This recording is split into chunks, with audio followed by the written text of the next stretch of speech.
Hello students, आज हम discuss करने वाले हैं हमारे कैश फ्लो स्टेटमेंट चैप्टर का पार्ट 7, जिसमें हम डिस्कस करेंगे कुछ कैश फ्लो स्टेटमेंट की इंपॉर्टेंट एडजस्टमेंट। तो चलिए शुरू करते हैं। मेरा नाम है रवि कश्यप और आप देख रहे हैं आईटी क्लास की 95 प्लस सीरीज। तो स्टूडेंट, जैसा कि आज का टॉपिक है, आज के टॉपिक में हम कुछ एडजस्टमेंट समझेंगे कैश फ्लो के अंडर। देखिए एक्चुअली क्या है, लास्ट जो मैंने आपको वीडियो समझाया, मतलब जो टॉपिक समझाया था, उसमें मैंने ऑपरेटिंग, इन्वेस्टिंग और फाइनेंसिंग तीनों एक्टिविटी को मिलाकर एक क्वेश्चन करके दिखाया। बट उस क्वेश्चन में कोई ज्यादा एडजस्टमेंट नहीं थी एक्सेप्ट किसके, डेप्रिसिएशन के। लेकिन इसके अलावा भी कई सारी एडजस्टमेंट होती हैं जो करने को आ जाती है और आपको डालनी पड़ती हैं। तो सबसे समझ लेते हैं कौन कौन सी वो एडजस्टमेंट है। सबसे पहले एक चीज समझ लीजिए, यहां पर कौन सी चीज, इंटरिम डिविडेंड। देखिए सबसे पहले बात कर लेते हैं इंटरिम डिविडेंड की क्या है। देखिए इंटरिम डिविडेंड का मतलब होता है जो कंपनी होती है वो क्या करती है, अपने इक्विटी शेयर पे डिविडेंड देती है। अब डिविडेंड वो दो तरह का देती है। एक, उसने जो प्रीवियस ईयर डिक्लेयर किया कि हम नेक्स्ट ईयर आपको पे कर देंगे, उसको बोलते हैं प्रपोज्ड डिविडेंड, ठीक है।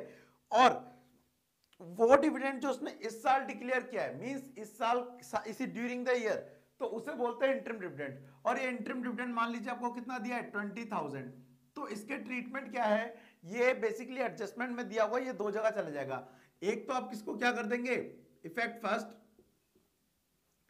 फर्स्ट क्या कर देंगे आप इसको, आप ऑपरेटिंग में इसको ऐड कर देंगे, ऐड इन ऑपरेटिंग फॉर्मेट देंगे। तो मैंने लिखवाया इसको, ठीक है। ऑपरेटिंग में क्या हो जाती है, ऐड हो जाती है। और दूसरा जो इसका इफेक्ट जाता है, लेस फ्रॉम फाइनेंसिंग एक्टिविटी, ठीक है। इसके बाद एक और एडजस्टमेंट यहां पर आती है, वो है डेप्रिसिएशन की। मैंने बताया अगर आपको कोई भी असेट्स दिया है, जस्ट एग्जांपल दोबारा समझाता हूं, वैसे बता चुका हूं, 2004 दिया है, 2005 दिया है। तो यहां पर आपका बैलेंस दिया है मशीनरी का 4 लाख एंड 5 लाख, ठीक है। 2004 2005 मशीन का बैलेंस दिया है 4 लाख 5 लाख। क्योंकि देखो इस ईयर से इस ईयर की तरफ देखेंगे तो मशीन की वैल्यू क्या हो गई है, बढ़ गई है। मान के चलते हैं एडजस्टमेंट में कुछ नहीं लिखा है, तो ध्यान रखना, जब मशीन की वैल्यू बढ़ेगी, मतलब कोई भी असेट्स की वैल्यू बढ़ेगी, तो उसे हम क्या मानेंगे, परचेज मानेंगे। मींस इंक्रीज होना क्या है, यहां पर परचेज है। लेकिन अगर डिक्रीज हो जाए तो उसे कुछ बच्चे सेल मान लेते हैं, जो कि गलत बात है। अगर इंफॉर्मेशन में कुछ नहीं दिया और मान लीजिए 8 लाख था, 8 लाख से कितना हो गया, 5 लाख हो गया, इन दैट केस वो क्या कहलाएगा, आपका डेप्रीशिएशन, ठीक है। तो डेप्रिसिएशन आपको पता है कहां होता है, ऑपरेटिंग एक्टिविटी में आता है। वहीं परचेज कहां आता है आपको, इन्वेस्टिंग एक्टिविटी में आता है, आपको पता है।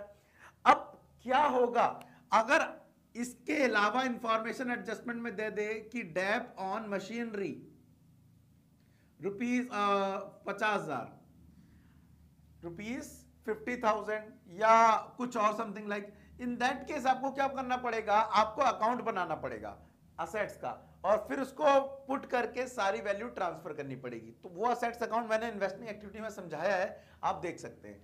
तीसरी इंपॉर्टेंट एडजस्टमेंट यहां पर है एक, किसकी, प्रोविजन फॉर टैक्स की। ये इंपॉर्टेंट है, मैंने पहले नहीं बताई है। प्रोविजन फॉर टैक्स दिया है 4,000 5,000।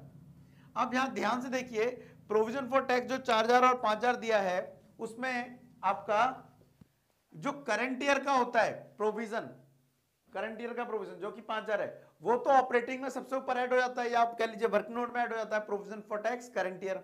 लेकिन जो प्रोविजन फॉर टैक्स है प्रीवियस ईयर, वो ऑपरेटिंग में एज अ टैक्स पेड नीचे लेस होता है। कहां पे, ऑपरेटिंग में, फॉर्मेट देखिएगा, ठीक है। लेकिन क्या होगा अगर एडजस्टमेंट में बोल दे tax paid rupees 3,000, tax paid 3,000, क्योंकि अब दो इंफॉर्मेशन के अलावा तीसरी इंफॉर्मेशन भी हो गई एडजस्टमेंट में, और तीसरी इंफॉर्मेशन रह गई, तो उसका क्या बनेगा, अकाउंट बनेगा। इन दैट केस आपको बनाना पड़ेगा provision for tax account, provision for tax account. अब इसमें क्या है, सबसे पहले आप प्रोविजन फॉर टैक्स का जो 2004 का बैलेंस है वो बाय बैलेंस बीडी के नाम से इधर डालेंगे, क्योंकि ये लायबिलिटी होती है। कितना है, 4,000। सीडी यहां डालेंगे, टू बैलेंस सीडी कितना है, 5,000। क्लियर है। उसके बाद अब ध्यान रखना, इधर पे आता है कैश के नाम से टैक्स पेड, मतलब यहां पे पेड आता है और यहां मेड आता है। मेड मतलब कितना बनाया था, मेड को लिखते हैं P&L स्टेटमेंट के नाम से। अब यहां पे आता है मेड। क्वेश्चन में देख लेना, अगर लिखा है प्रोवाइडेड या मेड तो वो इधर जाएगा बैलेंस, और अगर लिखा है पेड तो वो बैलेंस जाएगा इधर। अभी क्वेश्चन में क्या दिया, पेड, तो मैं पेड वाला तो डालूंगा इस तरफ 3000 रुपए। अब इसका टोटल करूं तो ये हो गया 8000, ये भी कितना हो गया 8000, 8000 में से 4000 गए तो बचा कितना 4000। ठीक है, अब ध्यान रखना इसका और इसका कुछ नहीं करना है, जो भी अमाउंट ट्रांसफर होगा वो ये वाले होंगे, कौन से जो निकले हैं, सॉरी ये वाले। तो जो मेड वाला बैलेंस है वो ऑपरेटिंग एक्टिविटी में ऊपर, ऑपरेटिंग एक्टिविटी में जो ऊपर प्रोविजन फॉर टैक्स आता है सीवाई, वहां पर सीवाई ना लिख के अब क्या लिखेंगे, प्रोविजन फॉर टैक्स मेड, मतलब प्रोविजन फॉर टैक्स लिख के 4000 डाल देंगे। और जो पेड वाला है, जो पेड वाला है उसे ऑपरेटिंग एक्टिविटी में as a income tax less किया जाएगा। ठीक है, तो ये आज मैंने आपके साथ डिस्कस करी कुछ 3 एडजस्टमेंट्स। ठीक है, डैप की बता दी आपको, इंटरिम डिविडेंड की बता दी, और किसकी बताई, प्रोविजन फॉर टैक्स की बताई। अगर आपको लगता है कि इसके अलावा भी आपको कुछ एडजस्टमेंट्स हैं इंपॉर्टेंट जो आपको समझ नहीं आ रहे, तो इस वाली वीडियो के कमेंट बॉक्स में लिख देना, मैं अगली वीडियो उन्हीं एडजस्टमेंट के ऊपर समझा दूंगा। उसके बाद एक कंप्लीट क्वेश्चन आपको मैं कराऊंगा जिसके अंदर मोस्टली वो एडजस्टमेंट कवर होंगी, और फिर उसके बाद हमारा ये चैप्टर खत्म हो जाएगा। तो होपफुली आपको ये वीडियो समझ आई होगी। ठीक है, मिलते हैं अगली क्लास में, आज के लिए thank you, tata and bye bye.